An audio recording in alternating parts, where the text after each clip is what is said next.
Good morning, good afternoon, good evening, wherever you may be, and welcome to a very special extra interview of Final Cut. Today, I'm joined by an actress and a writer who has a love for the sound of music, which I also have. So, ladies and gentlemen, please welcome Julie Lancaster. Hi. So, firstly, how are you? I'm excellent, Dean. It's nice to be here. Thanks for having me. The honour is all mine. So, first question, how did you get started out in acting? Um, well, it was something I always wanted to do, and my mother and dad didn't deem it acceptable. So it was sort of a secret for a long time. But as you said, I loved the sound of music, and my dad used to actually do a roll call where we would all go in there and stand at the edge of their bed and act like on traps. But I think I wanted to be Maria, and I thought, well, then that means I need to be a nun. But I actually, when it was all said and done, I think I just wanted a Captain Von Trapp. but I realized somewhere along in there that I could be a nun. I loved, Charlie's Angels. I could be a policewoman. Oh, that's right. Then I could be an actress, and I could play all those roles. You can. So obviously, growing up, everyone has influences. I mean, I say this near enough every time I bring this up. Ridley Scott is a inspiration. Tony Scott, bless his cotton socks, is an inspiration. Chris Nolan's an inspiration. Hans Zimmer's music in the movies is absolutely iconic. So, who were your influences growing up, aside from Julie Andrews? Katharine Hepburn. Ooh. I love the movies from the 30s and the 40s. Cary Grant, Jimmy Stewart. And when I was thinking about going to acting school, I really appreciated Annette Bening and Mary Elizabeth Mastrantonio. And That's a name I've not heard in a while. Yeah, right. And I can remember trying to decide if I should go to California or if I should go to New York. And I remember thinking that those actresses were legit because they were coming from the theater. And so I chose to go to New York and go to theater school. Okay. Now, obviously, we've both mentioned that you think one of your favorite movies, Sound of Music. It's one of my favorites. So what made you love that movie so much that you classed it as your favorite movie? Well, it was, I'm the youngest of three and the only girl. And Youngest of is that five. you too? I am. Yeah, I mean, you're not a girl. So I don't know if you did this, Dean, but I was sort of let's all get together and play Yahtzee. Let's all get together and watch a movie. And Sound of Music was something that we would do together. Yeah, I will admit, my mum, bless her, she didn't make us watch a movie, but we always used to try and watch things as a family, whether it be Sound of Music. Oh God, she made us watch that many. I can't even remember half of them, but Sound of Music was one of them. So yeah. And the music's so beautiful. I love to be able to sing along. There's back in the day when the Hollywood Bowl was open before COVID, I used to love to go to the Sound of Music sing along. We would all sing and watch the movie. It was great. Yeah, I don't think we ever did that. We haven't really got the voice for it. I definitely don't have the voice for it. Now, obviously, you have actually mentioned one of the questions. I was going to ask, is it true watching that made you want to be a nun, which you've kind of already answered, but you quickly changed your mind, which you've already answered as well. So this one is actually a question that kind of goes for the inner fan of Sound of Music in you. I'm saying this now, and I don't want this to sound blasphemous because it probably is in terms of movie talk, but would you jump at the chance to play Maria, whether it be in theatre or a film remake? Oh my goodness. It would be incredible. Except I'm probably at an age where I couldn't play Maria anymore. No. So I'd have to play one of the nuns or the sisters. Yeah, that wouldn't be so. Or you know what? You know who I would love to play? The Baroness. Ooh.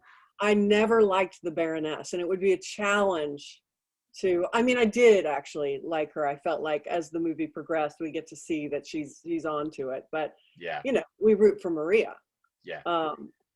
But how fun to sort of play an uptight, upper echelon, manipulative woman. Oh yeah. But God forbid they make a remake. They should just leave it as it is. But Yes, I'd be that's right. more than happy with a You theatre can't, play. you can't improve on that. I can. Speaking of theatres, is it true you're a member of two theatres called Theatre 40 and VS Theatre Company? Yes, versus. Yes, I know. yes. I mean, that's my love. There's the experience of doing theater is so in the moment, and a very different experience than doing film, TV, where you have segments that you're, you know, scenes that you work on and you do multiple takes and coverage. It's a very different Yeah. experience when you're with a family and you're rehearsing and doing a run of a play. It's pretty spectacular. I do love a bit of theatre myself.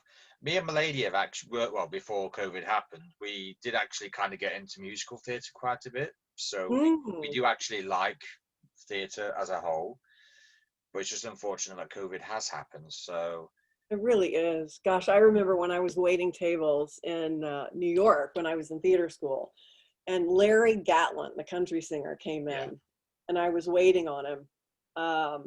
And he had written a musical, and he said, "So you're an actress?" And I said, "Yeah." And he said, "Can you sing?" And I said, "I can sing." And he said, "Well, why don't you come in and audition for my musical? This could be a great story. Like, I found you waitressing." And I remember going into audition for that and just being way out of my league, getting so intimidated by the singers that were in before me, because you could hear them in the room. But I'll never forget that. He's a very nice guy. bless him. I'm not, as far as I'm aware, you've not done theatre in a while, but would you like to go back into theatre at some point? Yeah, absolutely. It's a time commitment, but for sure, if the role presented itself, you bet. Is it I true as will. I will. yeah? Is it true as a young lady you excelled at sports and you played a bit of violin and piano? Yeah, I think I was the best athlete in our family. Like I said, I'm the only girl.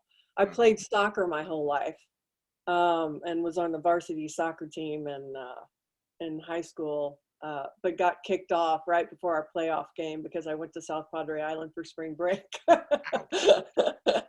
And I played the violin, which I love, and I'm really anchored in classical music, Mm. which I have a deep love for music. And you talked about one of your influences. Who did you Hans say? Zimmer. Hans Hans Zimmer? Zimmer, Yeah. yeah. Ennio Morricone is one of mine. Oh. And so anything that he has scored, I have and I listen to. Do you still practice the violin and piano?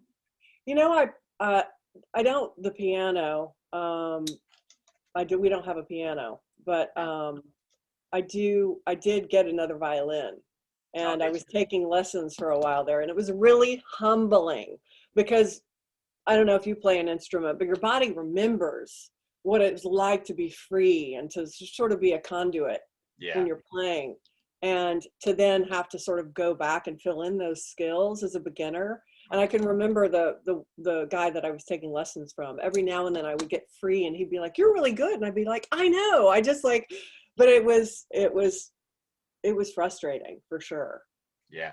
I must admit, I went to see Taylor Swift 2.5 years ago, and I actually remember tweeting on my personal Facebook account. I don't know if this is how you feel like I felt at the time, but I kind of feel that the piano is sometimes a dying art, which is a bit of a Mhm. shame for me because I absolutely love piano. It's so understated. I do too. It's beautiful sound. I enjoy vocalists that play the piano, and Oh, there's do you such like a Taylor thing. Swift then? Yeah, I do. I I do. I love love her. her. I love her latest two albums that she just I do. popped out. She's amazing. I think I actually have got the CD version of the last one, which The Evermore. is Evermore. That's it, yeah. Yeah. But I Yeah. actually have both of them on my Amazon Music, and my lady has both on her Apple iTunes. But we are big Swiftie fans. Have you seen Folklore Studio Pond Studio Yeah. Sessions? Yeah. Oh, We're making our way through that. What a beautiful property that is. I know. And it was actually nice because, unlike, I mean, a lot of them have just been like documentaries set on tours. I mean, Taylor's done a tour one. She's done like a docu style one about. I think it was about when she did her Lover tour. Well, I say it was Lover tour. It was actually in Paris, but this one's kind of like half songs and then the meaning of why she did what she did with them. I don't know if you've seen this part or not, but some of them songs were actually inspired by my fellow British brother, known as Joe, who she's dating. It is Ah. actually in there at some point. I can't remember how Oh no, far I we get haven't through gotten it. there yet, but I Yeah, did hear that yeah, she's, yeah, that's awesome. yep. So if you're a singer or a songwriter, go British. That's the, Yeah. that's how it goes. I remember her talking about, knowing that one line about meet you behind the mall or something, and then Yeah, writing a song based on that. Um, yeah, so creative. yeah. I can't believe she wrote Love Story in half an hour when she was younger. Inspired. She She's is. inspired. Right, so now your career, your TV work has included some pretty impressive TV series. There's Law and Order, which literally I feel everyone has done at some point. Everyone has done. And if Everyone's you done it, lived in yeah. New York, which I did at that time, you had to be on Law and Order before you moved to LA. Yeah, it's kind of like there's a lot that I have interviewed in the last year and a bit. Majority of them have actually done a stint on CSI, which is kind of like, well, I don't know if CSI and NCIS yeah, too. because Zac Efron did NCIS, you know. Who did? Zac Efron. Oh, yeah. Oh, He did it when he was a young lad. It was season one, which oh my god, how long ago so was season cute. one? We must be talking a good 15 years ago. This was before he was Zac Efron that we all know and love now. There was Joan of Arcadia, That's So Raven, Everybody Hates Chris. Well, I don't know if Everybody everyone Hates Chris was a blast to yeah, work I on. don't know if everyone hates Chris Rock, but he's not my cup of tea. But if he was on, I would watch him. He's I've actually done some good ones. There's Grey's Anatomy, which is still going. There's Dexter, Scorpion, Jane the Virgin, and Married with Children. So pretty diverse catalogue of TV shows you've done. Yeah, it is. Mm. It is. It's a mix of theatrical and comedy, which I love. I love doing comedy. All right, then. Is there any TV shows, old and current, that you would have done or would like to do? Gosh. You haven't done You CSI, know, have you? what I really am loving is let me see if I can think of the name. It's the Taylor Sheridan, Kevin Costner. Uh, Uh, is it Yellowstone or yeah, is it yeah, it's Yellowstone? Yellowstone. Um, I mean, you can tell it's written by a man, but it's fantastic. And me saying that is like, I'll turn to my husband and say, "This is almost like I don't know if I can articulate it, but it's the guys are like tough and the women are tough, but they're also like they love their men, you Yeah, know? It's he's such a great writer. I would love to work with him. That's yeah. I was thinking about people that would love to work with, and he's one of them, as well as Kevin Costner. I got to hear him when I was 21 or something. He came to Dallas, which is where I'm from, and spoke to this little acting studio where I was taking a class to see if I really wanted to do this. And I was, of course, it was in his prime. He was shooting JFK at the time. Oh, bloody hell, that's And going back a bit. yeah, yeah. And of course, just such a star, so handsome. I must admit, I actually really like Ian McShane.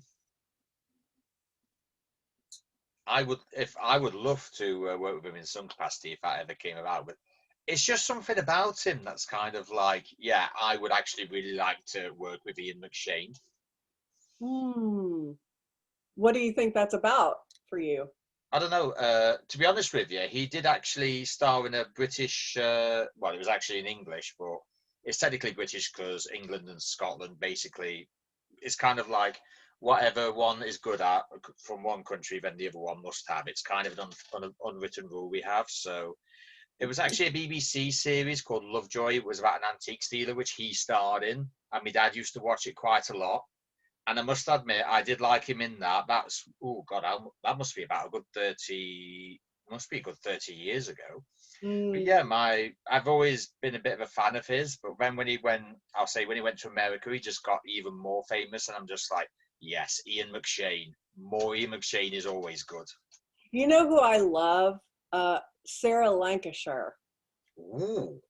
She is fantastic. And Nicole, I forget her last name. She does a lot of BBC stuff, a lot of British shows. Oof, that could be anyone. Ooh. She was in that movie or that series. Oh goodness, I'm not going to think of it. With Skarsgård.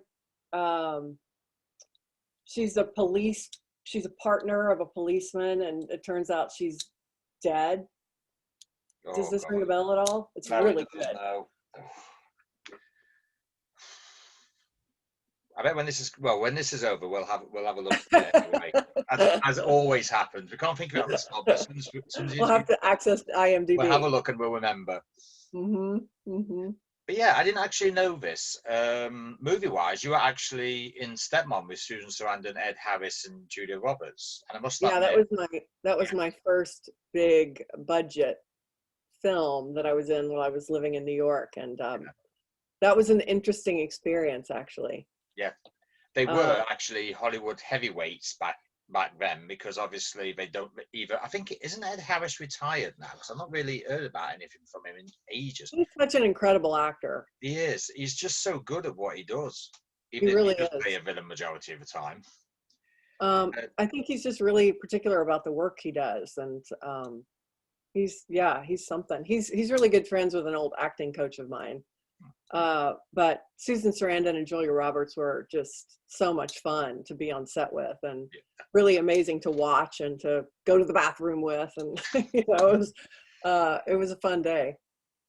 I was going to say, what was it like being in the movie room? But you've just answered that question, so I'll move on.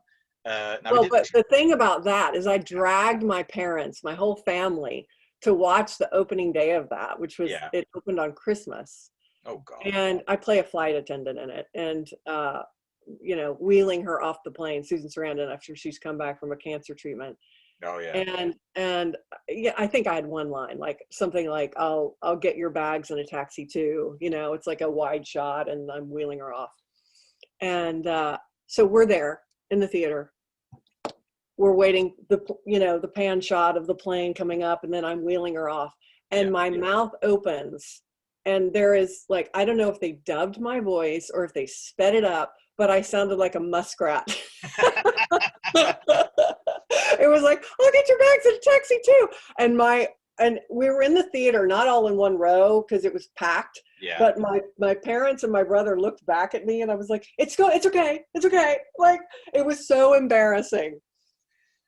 But, that's what happens. And it's an interesting moment. In that moment, I realized that for me, it's more about my voice than it is about the image. Yeah. Like, that's more who I am. That's fair enough. Now, we did actually talk about this before we started this. Your CV includes 2 of the best titles ever for anything, any movie or album, anything. So Cheesecake, Casserole, and It's a Wonderful Knife. 2 movies with titles that are weird, but funny and quite good at the same time. So my curiosity is piqued. Tell me about them both. Well, Cheesecake Casserole was made by a really good friend of mine, Renji Phillips, who makes really fun movies, and his wife Rome is starring as one of the sisters, and it's like a family tradition for them to get together and make this cheesecake casserole. And I played one of the moms in a flashback. And It's a Wonderful Knife was a take on, I forget the myth, but it's not Santa Claus, but it's the guy that comes for bad children, and I have Krampus, a bad egg. So in the end, he gets knifed. Nice. It's a wonderful knife. It is a wonderful knife. I wonder if I said that to anyone, they'd actually correct me on it. They're saying, I've watched a movie called It's a Wonderful Knife. Yeah, they'd be like, no, no, no, No, it's it's a life. Wonderful Life. Like, no, there is actually a movie called It's a Wonderful Life. They'd be like, I'm no, sure there that they isn't. would. It'd be like, have a look. But yeah, that's probably how the whole argument would be. Now, this is a movie you were in, but you were cut from. But for me, that's not really a bad thing. Cause I'm not. It's not my favorite horror movie. This, but there was a movie called Pulse. This was about what 12 years ago. But I kind of don't really like it. But as the years have gone on, and as reliant as we have become with technology, it does actually raise a good question. So, if the technology we use for everything now, I mean, we're using technology right now. What if it were to become haunted? Could we, as a human race, ever survive? So, I take what if questions like that from a lot of things, and I learn from every movie because obviously I watch a lot of movies because movies are kind of like an education, if you like, what you don't get from anyone else. So with that being said, True. what do you take away from everything you've acted in?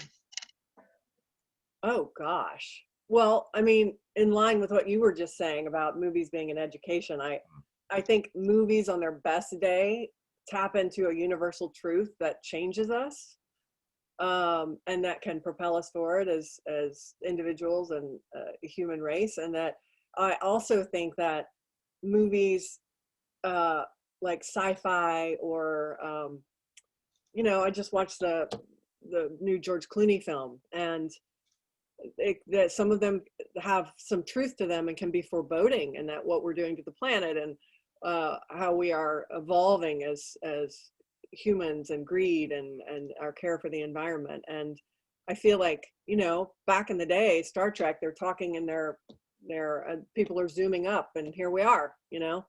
So hopefully some of what's being presented doesn't come true. Hopefully not, but things do happen, and things happen for a reason. So we don't know, but we hope That's that everything true. is well. I mean, I always think that Judgment Day from Terminator will come. I pray to God it doesn't, but there's always that feeling when you see artificial intelligence act the way it shouldn't, that could actually happen. Yeah. Now, the real reason we're here, obviously, to see you, but the other reason is you starred in the number one movie on Netflix over Christmas, which I have said in many of the other cast interviews. So that being A California Christmas. So for those listening or watching, what was it like to be a part of? It was a delight. Who have you gotten to speak to from California Christmas? I've actually interviewed Lauren, and what was I think it was. Oh, he's gonna kill me He's gonna kill me if I can't remember his name. I think it was Gunnar. I think it was. Okay, yeah. Yeah, He played the her ex-fiance's friend. yeah, Yeah, yeah. yeah. Lauren is an absolute doll, is she not? Oh, she is. She's absolutely lovely. Yeah, she's fantastic. But I wouldn't Uh, like to meet her with a shotgun, though. yeah, I really appreciate how she stands her ground, and Mm, she's tough and also very sweet. yeah, It was amazing. It was great. I mean, it was such a weird time that COVID was happening and we were all in lockdown here. And it was one of the first movies that shot under the new COVID safety protocol. mm, So a lot of quarantining in the same hotel, and getting tests every 3 days. And it was interesting. Like, hair and makeup is usually on set doing last yeah. looks. There was none of that. Um, but I actually met Lauren doing Twisted Twin for Lifetime. And I met her, like fell in love with her while we were in the makeup chair next to each other. It's always fun in the makeup chair. You get to talk to people. Mm. And she told me that she had written this. I think she may have had a dream, but she wrote the script, um, and it was a Christmas movie. And I had always wanted to do a Christmas movie. Of course, I'm imagining snow and Yeah, chopping down a tree. not a baking Christmas in California. Right. So yeah, so she reached out and said, it's happening. Yeah. Um, So yeah, you just mentioned that you already did a movie with Lauren before. How did already working together with her help you in that movie? well, I mean, she, after meeting Lauren, it feels like you meet family. She Mm, just exudes love, and I couldn't be happier for her. And then to get to meet Josh, her husband, who I play his mother in the film. I hope to get to play Lauren's mother in a loving way at some point. Yeah, I'm sure that'll happen. I'm sure it will happen. There's plenty of opportunity. Now, I know we're in January. It's actually January 7th. But when I do a throwback to this interview in December this year, so I know it's 11 months away. But that being said, why would you recommend to the December audience watching or listening at this point? Why should they watch California Christmas? Aside from the fact it's absolutely brilliant. Well, here it is. It's a lovely film. Here's the thing. My husband pointed it out. It's not really a Christmas movie. It's like, sure, there's some things that are happening before Christmas and maybe they string lights, but it's more about the relationship than anything. And so I don't think it has to be sort of cornered or boxed in to be a December movie. And it's a movie that I'm really happy to have gotten to be a part of, for sure. I feel extremely grateful. Now, all right then. I know I mentioned it earlier, but how scary is Lauren when she has a shotgun in her hands? Well, I have never been presented with her with a shotgun. I bet you're glad you didn't either. Though in Twisted Twin, her boyfriend knifed me in the back, so that was an interesting experience. Maybe next time you star in a movie together, maybe you can knife her boyfriend in the back. And about fair play. Actually, you're actually a writer as well as a lot of people might not know. You actually wrote a few episodes of Married Without Children. So Married Without Kids. It's a Married Without Kids. I do apologize. Yeah. My husband and I did a show. It's on YouTube, and we actually got to go to London for Rain Dance Film Festival with the first season. But yes, it's fictionalized but loosely based on our life. And I love writing dialogue, but I also I've written a book that I'm reworking. It's just a matter of finding the time for it. Yeah. I was just about to ask, would you be up for writing on a movie that Lauren is starring in or producing in? Are you kidding? That would be a dream. I don't know that I could improve on her skills, but to be honest with you, I look forward to that combination. I really do look forward to it. So, one of the things I admire about Lauren is that she's so open and brave and courageous and strong. She's ballsy. Yeah. Definitely the sort of star you want in your movie. So with that being said, have you got anything coming out or any projects you're working on that are due for release within the next year? Nothing that I know of today, but that's the thing about life and being an actor. My husband and I have some ideas, but production's on hold right now, but one never knows what's going to happen tomorrow. We do.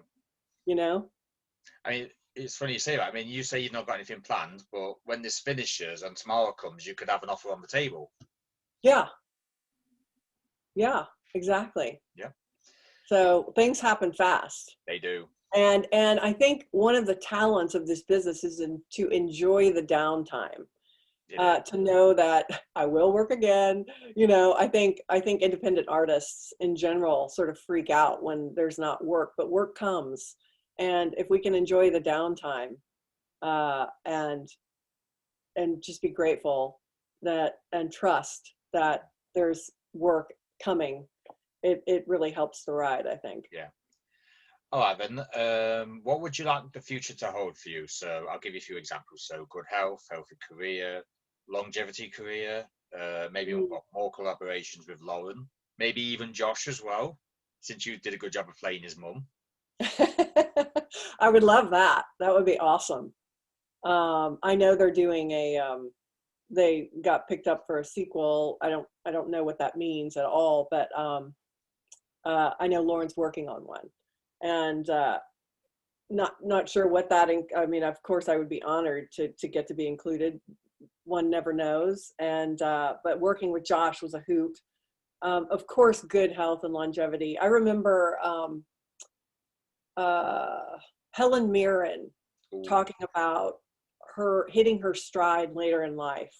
And I've always sort of had that feeling. I think artists sort of come into their own at different periods in life. And I feel like I've sort of come into mine later in life. And so it'd be fun to ride the wave. Yep. Last question before we start on the quiz over mini quiz. Have you got any social media where people can follow you if they like the sound of what they hear? Sure. And I'm not a big, I'm more of a, I don't know about you, but I'm more of a scroller and a looker. I guess I'm more of a voyeur.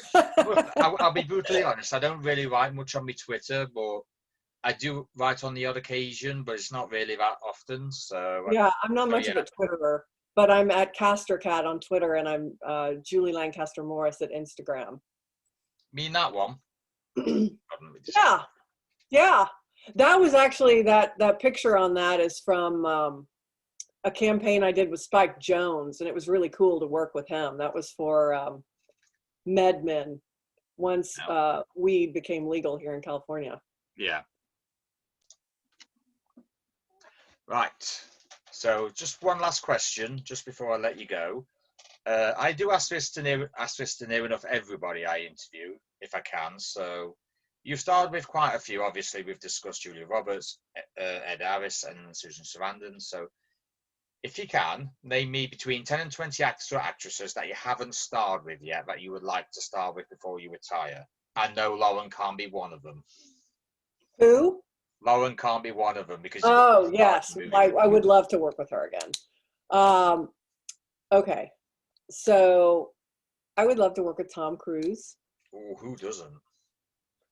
I would love to work with Anthony Hopkins. I would love just make sure it's not in the Silence of the Lambs movie. That would be okay. I'll take anything. I got really close to getting to work with Clint Eastwood. I would really love to work with him. Oh, I love Clint Eastwood. My fiance kind of fancies Scott. And my mother kind of fancied him back in his Dirty Harry days. What is it about the Eastwood men? I mean, they're just men. I know, but they just have a certain something about them. They do. They've got some balls, right? They've got something. I'm sure it's balls. Not from my perspective, anyway. I mean, Clint Eastwood with a shotgun, please. Oh, defo. I would say. I would love to work with Bradley Whitford. I'd love to do a play with him too. That would be cool. I will go back to Annette Bening. I would love to work with her. What about Christopher Plummer? Love Christopher Plummer. Oh my God. Love him. Love Jeremy Irons. Let's see. I would love to work with Sarah Lancashire. I would love to work with her. Viola Davis. I feel like she's just incredible. Taylor Sheridan, Kevin Costner. You know who I love is the female lead on Yellowstone, and I forget her name, but she was in a show called Black Box. She just is so raw and pure and in the moment. And you know what we've been watching lately is Madam Secretary. We're sort of binging that. And Tia Leone is fantastic. Really, really spontaneous and fun and free, and just get to learn so much from watching her. Of course, there's always the Meryl Streep, but I would really love to work with Nicole Kidman and Reese Witherspoon. They're such supporters of women. And to be fair, I think a fair few people have actually named Meryl Streep as one of the actresses that they would like to work with. Of course. She's just sort of a given, Well, you've got 15, so you've got 5 more. I would like to work with Matt Damon. Come on, you can't have Matt Damon if you can't have Matt Damon and not mention Ben Affleck. I love Ben Affleck. I think he's great. Did you see his newest film, The Way Up or something like that? I must admit I haven't, but I must admit I do think he was a great choice for Batman, though. Oh, I saw this is another one. I would love to work with Robert Pattinson, and I saw the trailer of Batman, and he looks like he's going to be great in that. Yeah. I have actually learned courtesy of Chris Nolan and obviously Robert Downey Jr. to basically not have an opinion about anything until we've seen something that proves whether they can actually have a decent time in it or not. I mean, everyone didn't like Robert Downey Jr. as Iron Man. Now they literally bow down to him.